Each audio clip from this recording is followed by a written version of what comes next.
Olá, amados irmãos, aqui é o pastor Heraldo, trazendo para você a nossa segunda aula do curso de plantação de igreja.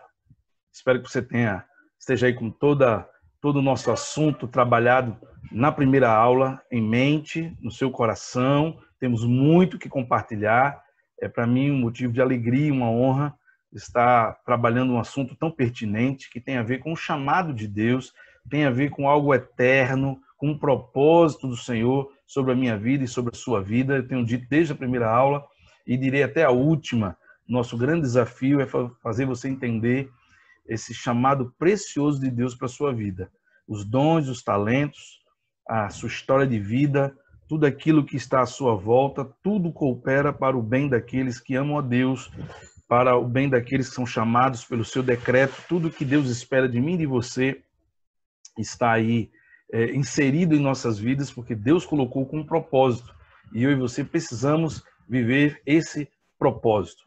Nessa segunda aula, eu quero compartilhar com você algumas convicções que precisam estar bem firmadas no coração de um plantador de igreja. Não é necessariamente o perfil, é algo que eu pretendo ainda trabalhar com vocês ao longo das próximas aulas, o perfil de um plantador, mas é, sobretudo, algumas convicções que precisam estar bem fundamentadas no seu chamado. Então, vamos aqui começar a trabalhar o nosso assunto, tá? Você vai poder acompanhar comigo alguns dos slides que nós preparamos para a gente poder conversar sobre esse assunto. Se você está com uma Bíblia ou papel e caneta, você, por favor, anote aí essas referências que serão muito importantes. Por que você está aqui, meu irmão? Por que você está fazendo esse curso? Você não está fazendo esse curso porque você escolheu. Você não está fazendo esse curso porque alguém insistiu. Você não está fazendo esse curso simplesmente porque ele era uma mera exigência acadêmica. Você precisa entender e ter a convicção que por trás das circunstâncias e por trás das argumentações humanas, das justificativas que nós podemos dar, está um Deus que é Senhor das nossas vidas, conhece a nossa história, tem um chamado para nós e vai trabalhando de acordo com a nossa limitação, as nossas capacidades, para que a gente vá caminhando e vá andando nos caminhos que Ele espera de cada um de nós. Certamente, meu irmão, certamente, acredite no que eu estou lhe dizendo, você não fez essa escolha consciente, mas é um desígnio de Deus. Deus convergiu todas as circunstâncias para que você estivesse fazendo esta aula, este treinamento. Então, eu quero trabalhar essa convicção com você pensando em dois textos, ok? Vamos pensar no primeiro texto. Atos capítulo 26, verso 16. O que é que diz o texto? Mas levanta-te e põe sobre os teus pés, porque te apareci por isto, para te pôr por ministro e testemunha tanto das coisas que tem visto, como daquelas pelas quais te aparecerei ainda. Nós sabemos quem disse isso. Isso foi dito pelo Senhor Jesus. E isso foi dito ao apóstolo Paulo. E Deus estava deixando claro, Jesus estava deixando claro para Paulo que aquelas circunstâncias, aquele encontro foi marcado. O fato de Paulo estar indo a Damasco para prender cristãos com as cartas na mão e aquele encontro com Jesus no meio do caminho, tudo aquilo fez parte do planejamento de Deus. Paulo estava na hora certa, no dia certo e no lugar certo, e Jesus marcou para se encontrar com ele, para que a sua vontade e o seu amor fossem lhe revelados e ele pudesse entender, então, por que ele apareceu, que era para colocar como ministro e testemunha. Aquilo que estava acontecendo com Paulo era para que Paulo entendesse que ele estava sendo escolhido como ministro e testemunha. Tanto das coisas que ele já tinha visto, do que já tinha acontecido com a sua vida, como durante toda a sua vida. Ou seja, o que aconteceu antes, o que estava acontecendo naquele momento e o que aconteceria depois, tudo estava dentro do projeto de Deus para a vida de Paulo. Deus o havia chamado para ministro e testemunha do Evangelho. Então, tudo que já aconteceu na sua vida, tudo que estará acontecendo agora e tudo que ainda há de acontecer, estará somando, estará confirmando o propósito de Deus para a sua vida. Olha esse segundo texto que eu também acho muito interessante, talvez do seu conhecimento, que é João 15, verso 16. não fostes vós que escolhestes a mim, mas eu vos escolhi a vós, e vos nomeei, para que vades e deis fruto, e o vosso fruto permaneça, a fim de que tudo quanto em meu nome pedirdes ao Pai, ele vos conceda. Perceba que nós somos convidados a viver uma vida cristã em parceria com Deus e uma vida de produtividade, uma vida de muitas experiências, uma vida de produções eternas, produções do reino de Deus na terra, ao ponto de que, se nós estamos no centro da vontade de Deus e fazendo aquilo que Deus nos chamou, o que nós pedirmos em seu nome será feito, será concedido. Muitas das nossas orações não são concedidas, porque muitas vezes as nossas orações, elas satisfazem as nossas ansiedades, os nossos desejos, os nossos projetos. E aí Deus não tem compromisso com os nossos projetos, ele tem compromisso com os seus projetos. Por isso que a promessa é: eu vos escolhi, vos nomeei, para que vocês deem fruto e este fruto permaneça. Não é um fruto temporário, mas é um fruto que gerará consequências. A plantação de igreja, meu irmão, é um fruto que transforma gerações, transforma uma comunidade, transforma um bairro, transforma uma cidade. Gerações passarão ali. É um fruto que permanece. Percebe? E certamente, para a obra de plantação de igreja, nós temos a promessa de que as nossas muitas orações que serão feitas ao longo desse trabalho exaustivo, trabalhoso, mas de sucesso, abençoador, ele terá a convicção, ele terá a promessa de que nós veremos essas orações respondidas. Até porque nós nos defrontaremos com situações que nós não conseguiremos resolver e precisamos acionar Deus. Precisamos chamar o Senhor da obra e dizer assim: cheguei no meu limite, aqui o Senhor precisa agir. Então é nesse sentido, ok? Então por que você está aqui, meu irmão? Entenda uma coisa: a nossa eficiência no reino de Deus, ela depende de dois fatores, dois divinos e dois humanos. Eu chamo de FD e FH. Quais são os dois fatores divinos? Eu chamo de fatores divinos o chamado e a capacitação. Você só será capaz de fazer aquilo que Deus o chamou e o capacitou para fazer.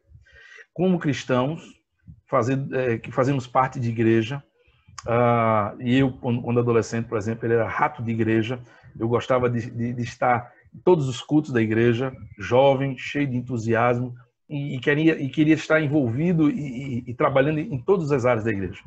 Em muitas áreas, eu era admirado, eu era elogiado, eu era reconhecido. Em outras áreas, eu não fazia diferença se fosse ou se não fosse. Talvez em algumas, inclusive, eu atrapalhei bastante. Por quê? Porque a nossa eficiência depende do chamado e da capacitação. Deus tem um objetivo, ele tem um projeto para mim e para você. Há algo na igreja que ele quer que eu e você estejamos envolvidos. Nem sempre será confortável, nem sempre será interessante, nem sempre será fácil, mas ele quer que nós estejamos envolvidos. E estar no centro da vontade de Deus, estar em fidelidade e obediência, é estar envolvido com aquilo que Deus nos chamou para estarmos envolvidos. E não com aquilo que a gente acha que é bonito, aquilo que a gente acha que é legal, aquilo que a gente acha que poxa, chama atenção, está em evidência. Percebe? Nós poderemos estar exercendo lideranças que serão frutíferas. Nós poderemos estar participando de ministérios onde a gente não faz a menor diferença. Ao passo que, se nós obedecermos e entendermos, tivermos a sensibilidade de saber aonde Deus quer que estejamos envolvidos, aquilo que nós colocarmos as nossas mãos, essa obra vai prosperar, meu irmão. Porque Deus nos capacitou para isso. Então, se Deus me chamou para pregar, eu não posso tentar ser cantor na igreja. Eu tenho que ser pregador. Se Deus me chamou para orar, eu não posso tentar ser evangelista. Eu tenho que orar, eu tenho que interceder. Porque fazer o que Deus espera de mim, bem feito, já dá muito trabalho. Percebe? Se eu focar naquilo que Deus me chamou para fazer, naquilo que é o meu dom, naquilo que é o meu talento, naquilo que é o meu chamado, e fizer bem feito, e fizer comprometido, meu irmão, isso já vai dar muito trabalho. Minha irmã, isso já vai ocupar muito o nosso tempo. A nossa eficiência depende de estarmos fazendo a coisa certa, pela qual nós fomos chamados e capacitados. Esses são os dois FD. Os dois FH é o que nós chamamos de convicção e obediência. Ora, nem sempre o que Deus espera de nós é o que nós gostaríamos de fazer. Às vezes o chamado de Deus não coincide com as nossas aspirações pessoais. E a gente precisa renunciar à nossa vontade para fazer a vontade de Deus. A gente precisa renunciar às nossas ambições ou aquilo que a gente achou que era mais fácil, mais confortável, mais light, e fazermos aquilo que realmente Deus está esperando de cada um de nós. Com convicção e obediência, porque somente a convicção nos faz resistir os obstáculos. Quando fazemos alguma coisa que não somos chamados nem temos capacitação, as dificuldades vêm e a gente desiste. Quando estamos fazendo alguma coisa pelo qual fomos chamados e capacitados, as dificuldades vêm e a gente persevera, a gente resiste. Percebe? Você faz uma coisa que você não foi chamado para fazer e alguém distrata, alguém não valoriza, isso desanima você. Na hora, isso desanima você. Mas quando você faz algo que Deus lhe chamou para fazer, lhe capacitou para fazer, as pessoas podem não entender, as pessoas podem não valorizar, mas tenha certeza de uma coisa, isso não vai deter você. Isso não vai deter você. Você vai continuar muito motivado, muito feliz de estar fazendo aquilo que você está fazendo. Percebe? Esse é um princípio que nós precisamos ter muito fortes em nosso coração. Perfeito? Perfeito? Vamos caminhar então? 1 Coríntios capítulo 12, verso 7 diz assim: mas a manifestação do Espírito é dada a cada um para o que for útil. Eu gosto dessa declaração do apóstolo Paulo, porque essa declaração do apóstolo Paulo deixa claro e sem dúvida nenhuma que aquilo que Deus espera que a gente vai fazer, que a gente precisa fazer, o Espírito já nos deu essa manifestação, essa capacitação, essa habilidade, essa paixão. Eu vou me sentir realizado de fazer isso. E eu sentirei a alegria de Deus na minha vida em fazer aquilo que o Senhor me chamou para fazer, aquilo que o Senhor colocou no meu coração. Ok? Eu queria questionar com você qual é a sua convicção. Como está o nível da sua convicção? E para isso eu gostaria de trabalhar com você esse texto muito clássico de Êxodo capítulo 31, a experiência de Bezalel. Vamos ler juntos? Vamos acompanhar o que diz aqui o texto? Porque é um texto muito interessante e ele nos ensina coisas assim preciosas. Depois falou o Senhor a Moisés dizendo: eis que eu tenho chamado por nome a Bezalel, filho de Uri, filho de Ur, da tribo de Judá, e o enchi do Espírito de Deus, e de sabedoria, e de entendimento, e de ciência, em todo lavor, para elaborar projetos, e trabalhar em ouro, em prata e em cobre, e em lapidar pedras para engastar, e em entalhes de madeira, para trabalhar em todo lavor. E eis que eu tenho posto com ele a Lioabe, filho de Aizamaque, da tribo de Dan, e tenho dado sabedoria ao coração de todos aqueles que são hábeis para que façam tudo o que tenho ordenado.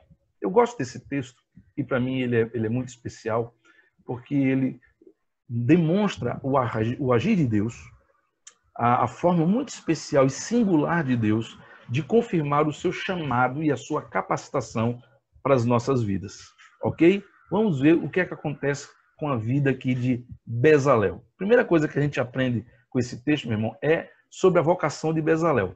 Perceba o que ele vai dizer no verso 1 ao verso 6. Depois falou o Senhor a Moisés, dizendo: eis que eu tenho chamado por nome a Bezalel. Bem, quantos Bezaléis poderiam existir na época de Moisés, naquele momento? Mas Deus é muito específico no seu chamado. Deus não deixa dúvida no seu chamado.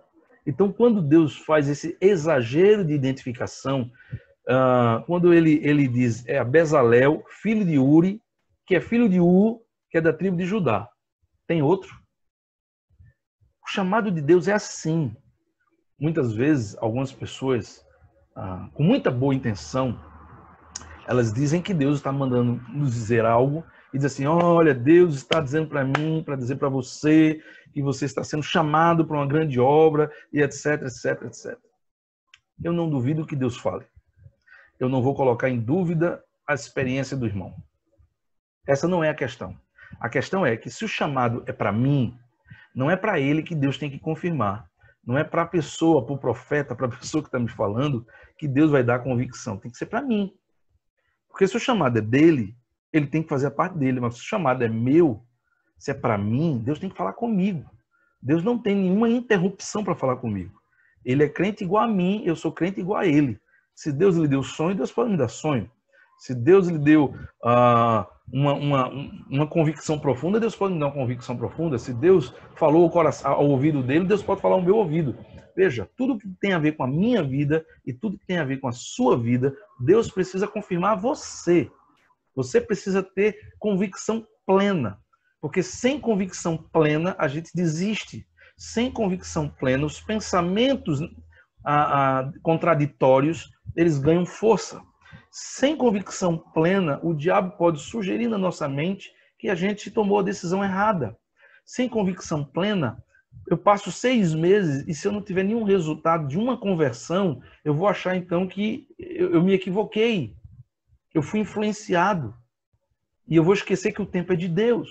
E poderá ser que leve mesmo 1 ano para que alguém se converta. Percebe? A convicção plena é aquela que me faz continuar semeando, mesmo quando eu não vejo nuvens no céu anunciando chuva. Mas eu creio que na estação da chuva, a chuva vai cair. Então eu preciso plantar agora para que o terreno esteja pronto para quando a chuva chegar. É assim que vive um agricultor. Se a chuva não vem, isso foi uma exceção à regra. Mas ele trabalha pelas convicções que ele tem. Que todo período, em todo ano, aquele período é o período de chuva, é o período de plantar, é os meses anteriores. Percebe? Quando Deus fala para Bezalel, dá esse recado para Moisés, é para que Bezalel tenha certeza que Deus revelou de forma precisa. Olha, é Bezalel que tem o RG 544-3221, o CPF 822-544-622/00. É o CNPJ, percebe? É ele. É Heraldo, que mora em tal lugar, na rua tal, no endereço tal, no bairro tal, filho de fulano de tal, nascido em tal data, no hospital tal, no quarto tal. Não tenha dúvida, eu tenho um chamado para a sua vida. Se nós estivermos envolvidos com coisas que não temos convicções, nós iremos desistir. Um plantador de igreja precisa ter a convicção que Deus o chamou para ser um plantador de igreja. Deus o chamou para ser um facilitador do nascimento de uma igreja. Deus o chamou para ser um cooperador na plantação de uma igreja. Porque você poderá ser o plantador, o técnico, o prático, o operacional. Você poderá ser o divulgador, você poderá ser o intercessor, você poderá ser o divulgador, você poderá ser aquele que vai dar apoio temporário, indo e voltando ao campo. Percebe? A máquina, a engrenagem da plantação de uma igreja precisa de muitas pessoas. Nós veremos isso nas próximas aulas. Então você precisa ter convicção do que é que Deus quer que você faça. Talvez você seja a pessoa que tenha os contatos de pessoas que podem gerar recursos, ou talvez você seja a pessoa que tem recursos, ou talvez você seja a pessoa que vai estar orando, ou talvez você seja a pessoa que vai discipular aqueles que vão se converter, ou talvez você seja a pessoa que vai converter para que depois elas sejam discipuladas por uma outra pessoa. Percebe? Talvez você seja o coordenador. Convicção. Nós precisamos ter convicção. E eu oro para que até o final do curso você encontre a sua convicção de qual é a sua participação, porque você não está tendo uma aula como essa, um curso como esse, à toa. Para que ele depois fique no esquecimento. Aprender sobre plantação de igreja significa que Deus tem uma participação para você na plantação de igreja. Ok? A segunda coisa que eu acho interessante na experiência de Bezalel é a capacitação dele. O que ele nos dirá nos versos 3 ao verso 5? Eu enchi do Espírito de Deus, de toda sabedoria, de entendimento, de ciência, em todo lavor, para elaborar projetos, para trabalhar em ouro, e em prata, e em cobre, e lapidar pedras, e em talhes de madeira, para trabalhar em todo lavor. Ora, qual era o chamado de Bezalel? Ele tinha que construir o templo. Então, do que ele precisava para construir o templo? Deus lhe deu sabedoria, entendimento e ciência em todo o lavor. para tudo aquilo que seria necessário para a boa execução do seu chamado, Deus está dizendo, eu lhe capacitei. Entenda uma coisa, quando você entender, quando você descobrir, quando você tiver a convicção de que Deus espera algo de você, você não pode ter dúvida de que nos momentos certos, quando as dificuldades chegarem, você terá a habilitação, você terá a capacidade de resolver, de responder às demandas.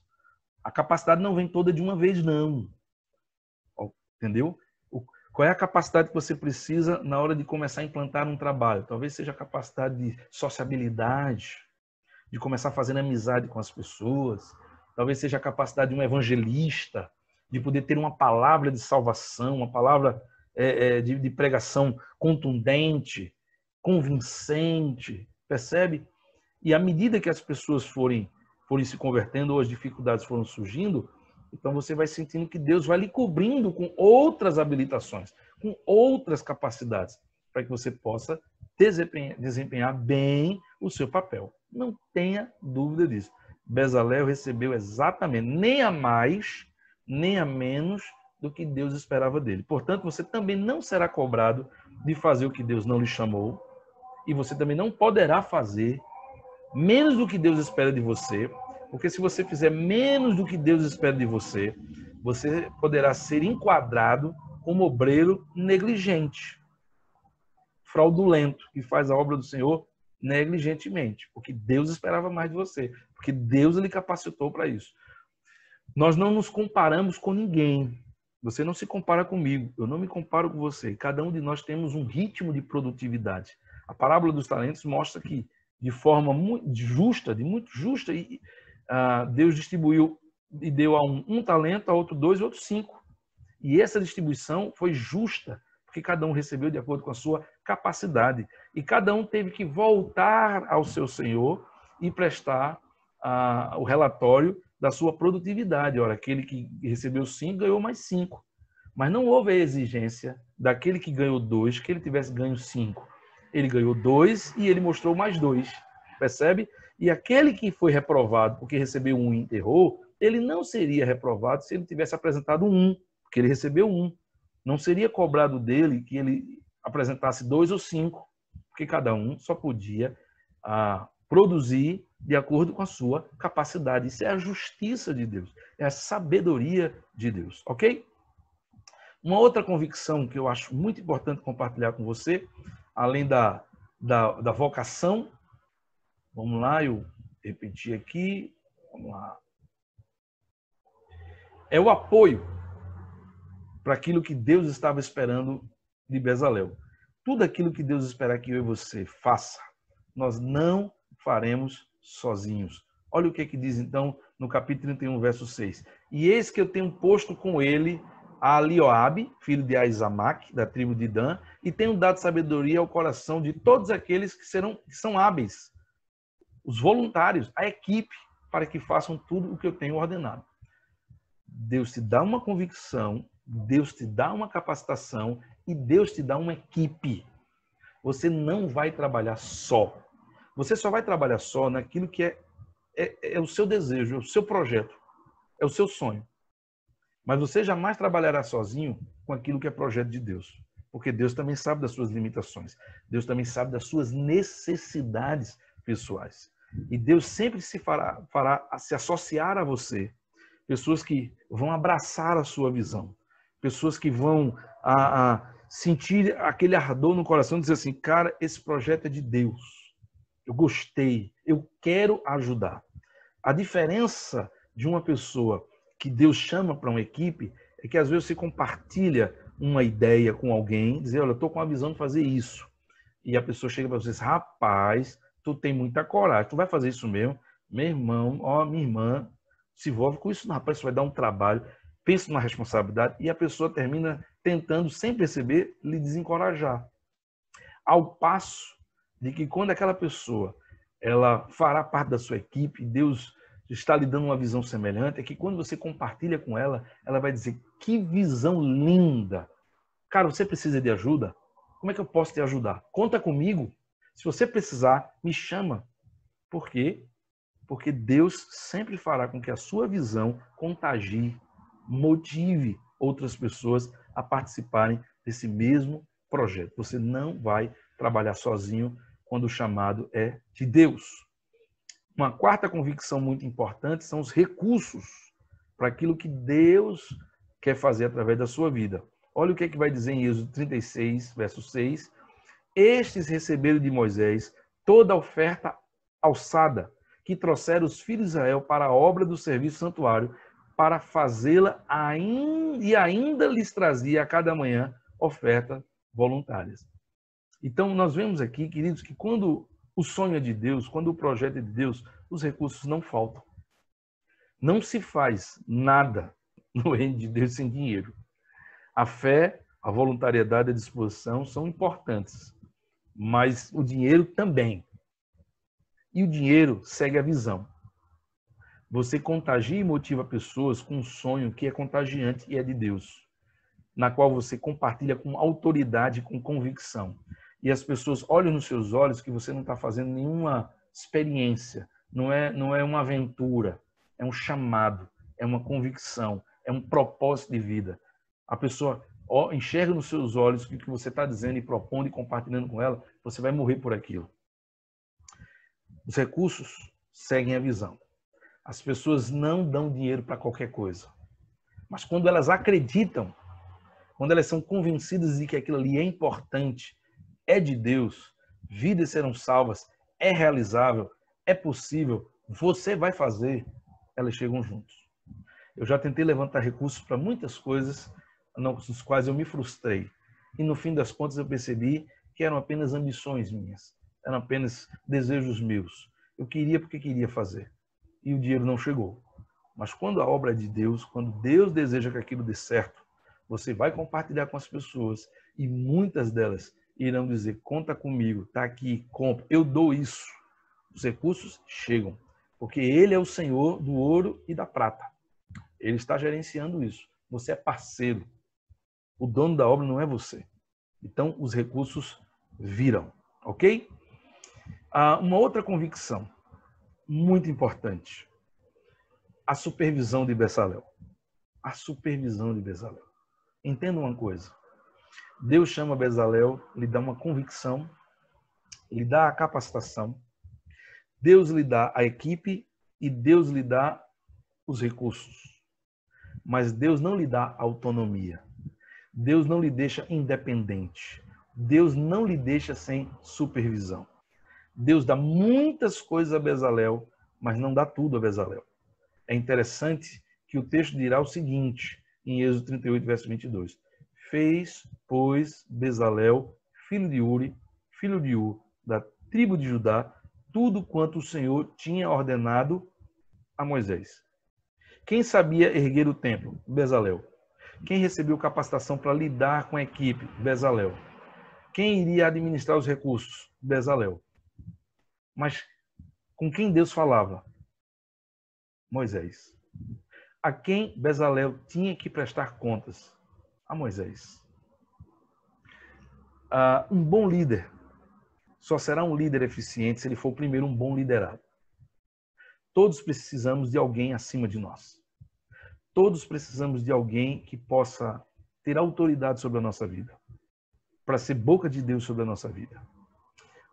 Um processo de implantação de igreja, um processo de atuação de um líder, de um obreiro, ela passa pela sua capacidade de ser liderado, de ser pastoreado, de ele ter alguém a quem ele tem que abrir o coração e dar àquela pessoa a autoridade para que aquela pessoa lhe aponte as feridas, lhe trate as feridas, lhe aponte os erros, lhe mostre o caminho. Todos precisamos de um mentor, todos precisamos de um líder. Nós não podemos ser autônomos, independentes e achar que Deus vai agir diretamente conosco. Uma plantação de igreja não é um trabalho individual, é um trabalho que faz parte de uma visão de reino.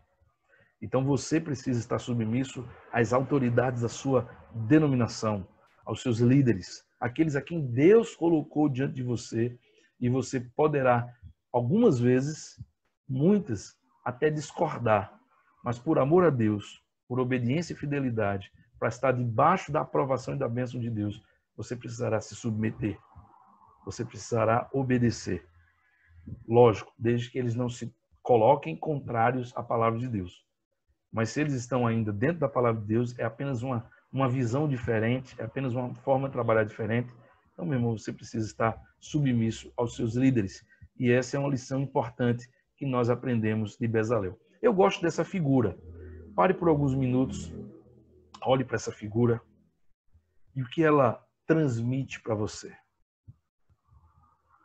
Qual é o pensamento que você tem quando você olha para essa figura?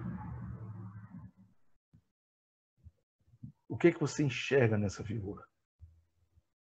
Um labirinto com muitas possibilidades de caminhos e uma pessoa exatamente no meio, tendo muitas opções de caminho, tendo que fazer uma escolha e provavelmente se sentindo perdido. A pergunta é: para onde começar? Por onde começar? Por onde ir? Você percebe isso? Você sente isso? Mas esse foco de luz sobre ele, para mim, representa a seguinte verdade: conquanto eu e você estejamos com muitas dúvidas e ainda sem uma visão clara de qual dos caminhos nós devemos tomar, Deus sabe exatamente aonde estamos. Ele sabe exatamente aonde estamos. Eu ainda não sei o próximo passo. Eu ainda não sei o que vai acontecer amanhã. Eu não sei que decisões e escolhas eu farei amanhã. Mas Deus sabe exatamente onde eu estou. Eu não sei ainda para onde ir, mas Deus sabe aonde estou. Ele está me acompanhando. E nessa parceria, Ele vai me guiar para que eu saia, pegue o caminho exato e saia exatamente onde Ele espera que eu saia. Então Deus sabe exatamente onde você está e para onde Ele vai te levar. Tenha essa convicção no seu coração, porque com certeza Deus fará grandes coisas na sua vida, meu irmão. Quero sugerir para você, faz parte aqui da nossa aula, essa atividade. Esta mensagem do reverendo Ronaldo Lindório, você encontra essa mensagem no YouTube. O nome da mensagem é O Afrontamento quanto à Vocação. Eu gostaria muito que você destacasse 3 pontos que chamou a sua atenção nessa mensagem, para que a gente, na nossa próxima aula, a gente pudesse compartilhar, começar a aula compartilhando um pouco dessas convicções, né, da vocação do Senhor para as nossas vidas. Espero que essa aula tenha lhe abençoado. Estou aí ansioso pelo nosso próximo encontro, porque com certeza o Senhor continuará falando para mim, continuará falando para você, tá bom? Não deixe de assistir essa aula mais de uma vez, retenha, anote. Nós estamos numa caminhada muito bonita, muito importante, e eu quero que, de fato, o melhor de Deus aconteça na sua vida. Deus te abençoe, meu irmão. Até a próxima.